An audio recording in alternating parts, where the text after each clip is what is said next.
வணக்கம் நண்பர்களே, welcome back to Epic Life. நான் உங்கள் வெற்றி கூட்டாளி. The law of success in 16 lesson அப்படிங்கிற புத்தகத்தை நம்ம தொடர்ச்சியாக பார்த்துக்கிட்டு இருக்கிறோம். இன்னைக்கு 7வது லெசன், எந்தூசியாசம். எந்தூசியாசம் அப்படின்னாவே உற்சாகம் அப்படிங்கிற ஒரே ஒரு வார்த்தை மட்டும்தான் நமக்கு ஞாபகம் வரும். ஆனால் அதை தாண்டி இதுக்கு கொஞ்சம் ஆழமான அர்த்தம் இருக்குது நண்பர்களே. எந்தூசியாசம் அப்படின்னா சில அர்த்தங்களை பார்க்கலாம். முதலாவது, ஒன்றின் மீது ஏற்படும் மன எழுச்சி அல்லது ஆர்வம். இரண்டாவது, ஒன்றில் ஈடுபாடு கொள்ள வேண்டும் என்ற ஆர்வ கிளர்ச்சி. மூணாவது, ஈடுபடும் செயலில் வெளிப்படுத்தப்படும் ஆற்றல் மிக்க ஈடுபாடு. இந்த வெற்றி விதிகள் புத்தகத்தை பொறுத்த வரைக்கும் எந்தூசியாசம் அப்படிங்கிறது ஒரு ரொம்ப முக்கியமான வெற்றிக்கான ஒரு தூண் அப்படின்னு சொல்லலாம்.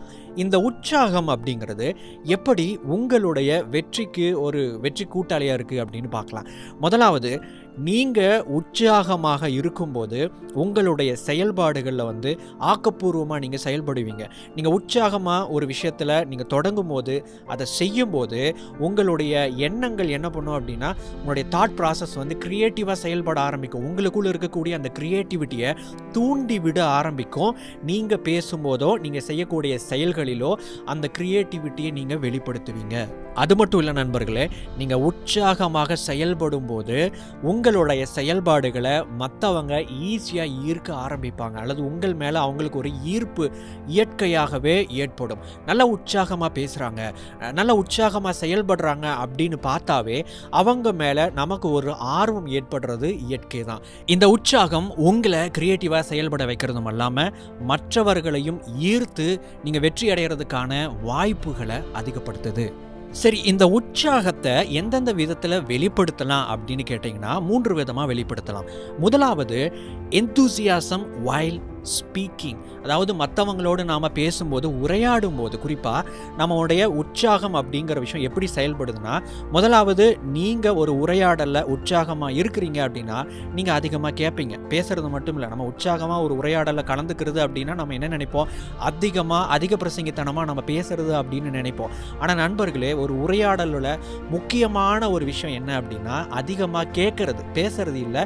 பேசுறதுக்கு முன்னாடி நமக்கு முன்னாடி இருக்கிறவங்க என்ன பேசுறாங்க அப்படிங்கிறத காது கொடுத்து பொறுமையாக கேட்கறது ரொம்ப முக்கியம். ரெண்டாவது, உற்சாகமாக நம்முடைய கருத்துக்களை வெளிப்படுத்துறது. இந்த 2 விஷயம் இருந்துச்சு அப்படின்னா அந்த உற்சாகமான உரையாடல் உங்களுடைய வெற்றிக்கு வழிவகுக்கும். ரெண்டாவது, enthusiasm in action. உங்களுடைய செயல்பாடுகளில் நீங்கள் வெளிப்படுத்துகிற உற்சாகம். அது நீங்கள் மற்றவங்களுக்கு கொடுக்கறதா இருக்கலாம். இப்போது சில பேர் ஏதாவது ஒரு சின்ன விஷயத்தை கொடுப்பாங்க, ஒரு வார்த்தை கூட பேச மாட்டாங்க. ஆனால் உற்சாகமாக கொடுக்கும்போது அந்த வைப்ரேஷனை நம்மளால் ஃபீல் பண்ண முடியும். இவங்க எப்படி கொடுக்குறாங்க, நல்ல மனசோட கொடுக்குறாங்களா, உற்சாகமாக கொடுக்குறாங்களா, கொடுக்கணும் அப்படின்னு மனம் உவந்து கொடுக்குறாங்களா அப்படிங்கிற விஷயத்தையெல்லாம் உங்களால் அவங்க ஒரு வார்த்தை கூட பேசாமையே அவங்களுடைய செயல்கள் மூலமாக உங்களால் புரிஞ்சுக்க முடியும். அடுத்தது, நீங்கள் செய்யக்கூடிய வேலைகளில் உற்சாகத்தோடு ஒவ்வொரு வேலைகளையும் செய்வது. மூன்றாவது, enthusiasm in learning. கற்றுக்கொள்வதில் உற்சாகத்தோடு கற்றுக்கொள்வது. உற்சாகத்தோடு நீங்கள் கற்றுக்கிறீங்க அப்படின்னா நீங்கள் ஆர்வத்தோடு செயல்படுவீங்க. உங்களுக்குள்ள அந்த ஆர்வம் அப்படிங்கிறது அதிகமான கேள்விகளை, அதிகமான தேடல்களை உருவாக்க ஆரம்பிக்கும். நீங்கள் அதை தேடி தேடி தேடி போய் படிப்பீங்க, லேர்ன் பண்ணுவீங்க, நிறைய கேள்விகள், டவுட்ஸ் கேட்பீங்க. இது தொடர்ச்சியாக உங்களுக்கு என்ன பண்ணும் அப்படின்னா, சாதாரணமாக ஒருத்தங்க கற்றுக்கொள்வதை விட அதிகமான அறிவை, அதிகமான நாலேஜை உங்களுக்கு கொடுக்கும். சரி, இப்போ நாம் பார்த்த விஷயங்களை எப்படி செயல்முறைப்படுத்தலாம், நம்முடைய வாழ்க்கையில் எப்படி அப்ளை பண்ணலாம் அப்படின்னு கேட்டிங்கன்னா, ஹவு டு பி enthusiastic அப்படின்னு கேட்டிங்கன்னா 3 ஸ்டெப்ஸ் நண்பர்களே. முதலாவது, பி எனர்ஜெட்டிக். உங்களுடைய உடம்பளவிலையும் உங்களுடைய மனசளவிலையும் எனர்ஜெட்டிக்காக இருக்கணும், ஒரு ஆற்றல் மிக்கவராக இருக்கணும். ஆற்றல் அப்படின்னா நல்லா சாப்பிட்ணும், ஃபஸ்ட்டு உடம்பு ஒத்துழைக்கணும், நல்லா சாப்பிட்ணும், நல்ல தூக்கம் இருக்கணும், மனம் அமைதியாக இருக்கணும், படபடப்பாக இருக்கக்கூடாது. இந்த மாதிரி இருந்துச்சு அப்படின்னாவே உங்களால் எந்தூசியஸ்டிக்காக இருக்கிறதுக்கு முயற்சி செய்ய முடியும், நீங்கள் இல்லைனா அப்படின்னா கூட. ஆனால் உங்களுடைய உடம்பு ரொம்ப முக்கியம், உங்களுடைய மனம் அப்படிங்கிறது ரொம்ப முக்கியம். ரெண்டாவது, செட் யுவர் மைண்ட். உங்களுடைய மனதை நான் இப்போ உற்சாகமாக இருக்க போகிறேன், நான் இப்போ இந்த மீட்டிங்கில் பேச போகிறேன், இந்த நண்பர்கிட்ட நான் வந்து பேச போகிறேன், இந்த இம்பார்ட்டண்டான ஒரு பிஸ்னஸ் கால் பேச போகிறேன், இவங்களை நான் மீட் பண்ண போகிறேன், நான் உற்சாகமாக இருக்க போகிறேன், உற்சாகமாக நான் வந்து செயல்பட போகிறேன் அப்படின்னு சொல்லிட்டு உங்களுடைய மனதளவில் ஒரு அஃபர்மேஷன் மாதிரி இந்த மேற்கோள்களை வந்து திரும்ப திரும்ப சொல்லிக்கோங்க. நான் உற்சாகமாக செயல்பட போகிறேன், நான் உற்சாகமாக பேச போகிறேன் அப்படின்னு சொல்லிட்டு உங்கள் மைண்டை செட் பண்ணுங்கள், மைண்ட் செட்டை செட் பண்ணுங்கள். இப்போது உதாரணத்துக்கு நீங்கள் அடுத்த முறை இந்த வீடியோவை பார்த்ததுக்கப்புறம் யாராவது ஒருத்தங்க கிட்ட நீங்கள் பேச போகிறீங்க, ஃபோன் கால் பேச போகிறீங்க அப்படின்னா சிம்பிளாக சில விஷயங்களை ஃபாலோ பண்ணி பாருங்கள். அந்த ஃபோன் காலை வந்து நீங்கள் அவங்க ரிங் ஆகிட்டுருக்கு அப்படின்னு வச்சுக்கோங்க, இங்கே பேசுகிறதுக்கு முன்னாடி ஸ்மைல் பண்ணுங்கள்.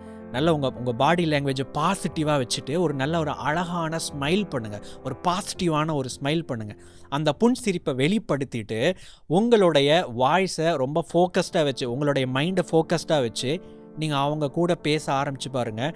அதுக்கு முன்னாடி உங்கள் மைண்டை நான் இவங்க கூட உற்சாகமாக பேச போகிறேன், நல்ல ஒரு உரையாடலை மேற்கொள்ள போகிறேன் அப்படிங்கிறத உங்களுடைய மனதில் பதிய வச்சுட்டு அந்த ஃபோன் காலை பேசி பாருங்கள். நிச்சயமாக உங்களால் உற்சாகமாக ஒரு நபர் கூட உரையாட முடியும். மூன்றாவது, மேக் இட் அ ஹேபிட். இதை ஒரு பழக்கமாக்குங்கள். அடுத்த முறை நீங்கள் பேசும்போது நம்ம மேலே சொன்ன விஷயங்களை பயிற்சி பண்ணுங்கள்.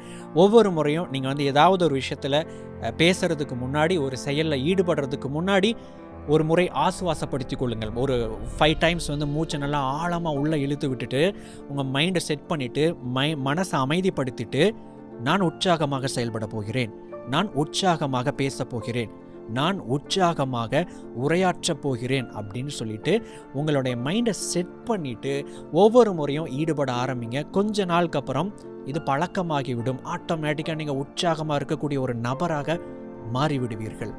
ஸோ நண்பர்களே, உற்சாகமாக இருங்கள், வெற்றியை உங்கள் வசமாக்குங்கள். அடுத்த வீடியோ பதிவில் மேலும் ஒரு பயனுள்ள தகவலோடு உங்களை சந்திக்கிறேன். தேங்க்ஸ் ஃபார் வாட்சிங்.